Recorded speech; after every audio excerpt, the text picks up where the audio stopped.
Let's go Baltimore Ravens and Cleveland Browns. A sneaky 41-17 finish for Baltimore. This is a close game. Sneaky. Until it was no longer a close game. 10-0 right off the bat from Baltimore. They got up 20-3.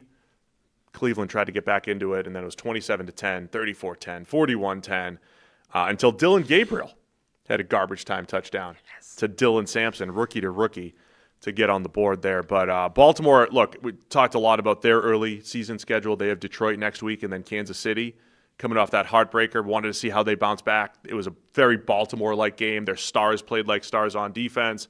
Lamar made some big plays and, had a quiet 4 touchdowns in this one. Quiet. It always cracks me up, like, how powerful just game flow is for, like I said, it kind of got out of control. But early in the game, the Browns are doing pretty well. Like, they're 3-0 down. Then we get a blocked punt. The Browns don't recover a Derrick Henry fumble. Second one in 2 weeks, by the way, for Derrick Henry. Don't recover a Derrick Henry fumble. And then, like, very soon after, Baltimore scores a touchdown. Now all of a sudden you're down 10. Yeah. Like that, like we talked about with the Jets early with Buffalo. Like, that was a game we thought might be pretty close. I don't think we necessarily thought this one would be close. I definitely picked Baltimore to cover, even though it was a 12. It was a big spread. But had that little sequence gone the other way, either one of those plays gone Cleveland's way, we might have been talking about a very different game. Instead, a couple plays bounced the Ravens' way, and suddenly you're double digits up, and now the floodgates open. Cleveland's run defense has been pretty good. They held, for whatever it's worth, Chase Brown to like 2 yards per carry last week, right? And then this week, Derrick Henry, 11 carries for 23 with the fumble, as you mentioned. Grant Delpit ends up not looking ridiculous after saying Derrick Henry's not that hard to tackle. He's not. Everyone else was, apparently. But really, it was Tez Walker who they couldn't cover. 2 touchdowns. Breakout season for Tez. DeAndre Hopkins also with 2 really nice catches. One for diving catch for the touchdown. Like, they were both almost identical. Yeah. One down at the one. Yeah. He was like, he's going to become, all he's going to do is catch the occasional, like, ridiculous, like, either a Tesla catch or just a deep bomb that he outmuscled somebody for. That was the other thing the Browns did. They had, I think it was 2 goal line stands where they at least got it to 3rd or 4th down for Baltimore from the 1. So you can almost say there was more good plays than bad for Cleveland in this game where they got smoked by 3 touchdowns. Yeah, and then we saw remember last week when Joe Flacco's wide receivers turned 2 catchable passes into interceptions by, like, bouncing it upwards? The exact opposite thing happened this game, where Joe Flacco throws the ball right to a defender, basically, and that turned into a touchdown. Like, the guy didn't catch it, and Cedric Tillman ends up catching the back of the end zone. So I'm not saying it evens out, because that's 2-1 in the opposite direction that Flacco would want.